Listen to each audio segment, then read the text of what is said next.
Grande on the foothills of Mount Etna. This is going to be one of our many stops in this episode of You, Me, and Sicily, where we'll take you to a small marchetto. I just love Via Grande. We're only 13 kilometers away from Mount Etna. As a result, the whole area just grows stuff that tastes so good you can't believe it. And it's so fun because every 2 weeks there's a new vegetable or a new fruit. Right now it's watermelon. A few weeks ago it was cherries. I can't wait till what's next. Plus, I get to experiment today and eat something I've never eaten before. Wow! Wait till you see this. But first, off to Santa Venerina on the winding road up to Mount Etna and to the Russo family, where I get to make cornetto and marzipan.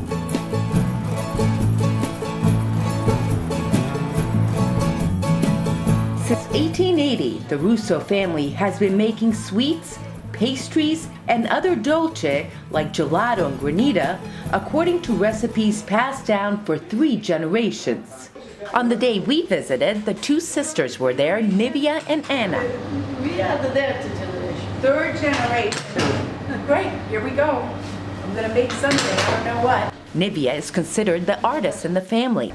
She's been sitting in the same chair for 50 years, painting marzipans in all different shapes and colors, including fruits, vegetables, and even fish. Marzipan is a mix of ground almond and sugar. It's easily molded into different shapes, but time-consuming to make each piece separately, which is then hand-painted. Nivia says each piece could take between 20 to 45 minutes. Nivia here has been doing this for 50 years. She sits here. She said this takes 45 minutes to make. Look at the intricate work on this. It's absolutely fascinating to watch her take the time and make a piece of delicious art. Originally made by the Arabs, this tasty treat is very sweet, so just one piece is usually plenty. Next, we're going to make the cornetto, one of the most popular breakfast pastries in Italy. Cornetto, or horn, is a close cousin to the French croissant. The origins of the croissant are questionable, but according to Alfred, the French brought the croissant to Italy, and the Sicilians made it better by making a cornetto. First, Salvo stretches the dough and then cuts it into little triangles.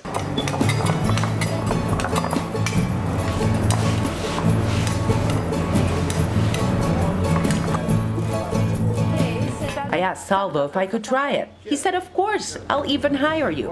Why not? Pastry making in Sicily could be my new calling. Okay. Bene? Sì, sì. Okay, here we go. Premere. E beh, era anche lui che è un pochettino traballante. I gotta stay straight line. Va bene? Benissimo. Ah, benissimo, see? The next part was a little harder, the rolling up of the dough to make the crescent shape. Se si arriva qua, più si gira meglio è. Oh.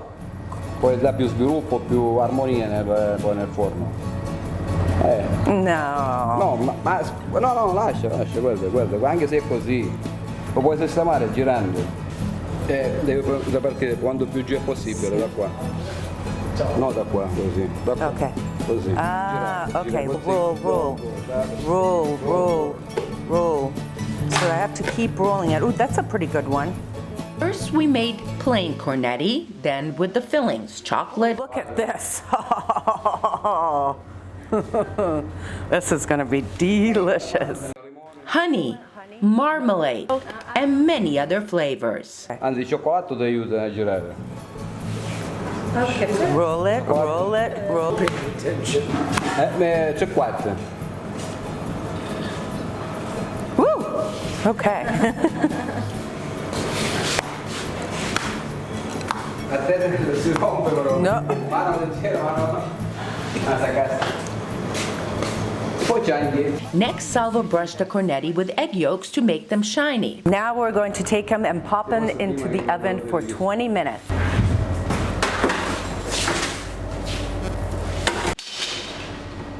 qua già i cornetti croissant sono pronti. Salvo makes about 250 cornetti a day, on Saturdays even more. They're a little bit different than the croissant. They're not as flaky, they're a little bit thicker and with a little flavor in there from Etna, the flavors of Etna, very unique here. Next, off to Aci San Antonio, and Alfred's favorite place to get wood-fired rotisserie chicken. Each cook has their own little twist on what they stuff the chicken with. You want to get the chicken breast like that, or you want to get a whole chicken? What would you like to get? Here, they make it by stuffing the chicken with onion, peppers, olives, salt, and pepper. Juicy and delightful. Oh, look at that. Straight from the farm, not far away, to our table, less than a mile away. Of course, Alfred has to try a hot dog anywhere they sell them. A Sicilian hot dog. Well, it's called a Worcester. What's it there from Germania? Houston? No, Italia. This is it's an Italian hot dog. Italian dog. Italian hot dog. I've really never had an Italian hot dog. I've had a German hot dog. Let's see how this is, but it's roasted. Delicious. It's like an all beef. Wow, it's good. I like it. My first Italian-made hot dog. Now off to the Marchetto. Let me just start by saying that there are large supermarkets in Sicily where you can buy just about everything for the house. But we prefer to support the local merchants. Most towns or villages have large open markets on the same day every week. This is one of the smaller ones, but every Monday it attracts thousands of shoppers. Here you can find a wide variety of fruits and vegetables, including cherries, herbs, grapes, eggplants, peppers, peaches, apricots, garlic galore, lettuce, escarole, zucchini, and zucchini blossoms. Etna's bounty on full display.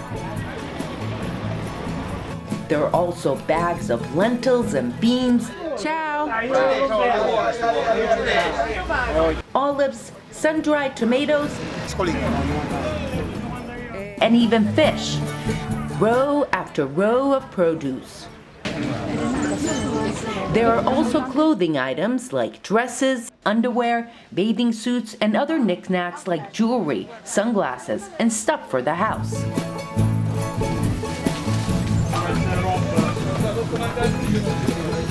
The prices here are significantly cheaper than in stores.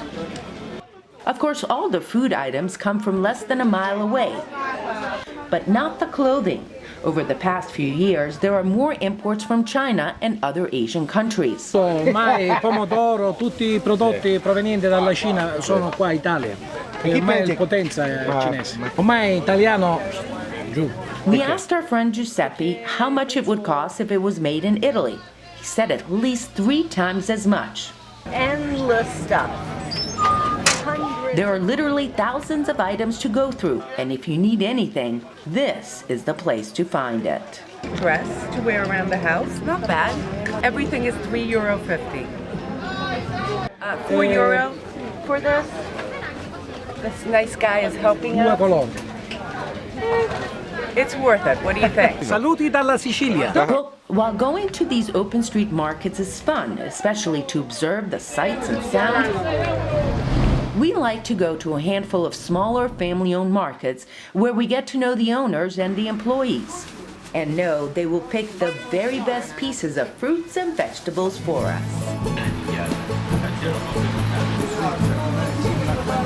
This one in Via Grande is one of our favorites.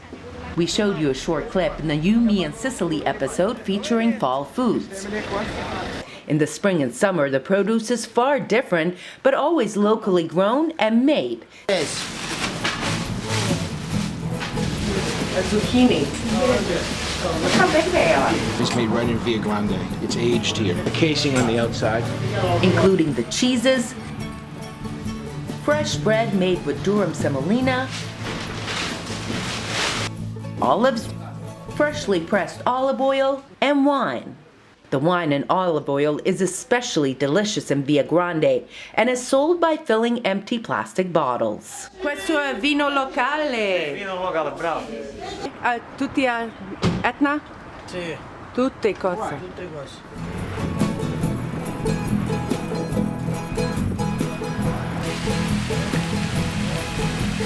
I hope you enjoyed this little glimpse of Sicily, and we actually got to take you to some places not seen by regular people. And I got to eat a hot dog, if you can imagine that. Was it one of your best? It was one of my best that I ever had today. If you enjoyed this episode, make sure you check out others at www.evazmediagroup.com. Check us out on Facebook, You, Me, and Sicily. Thanks for watching, and ciao! Ciao!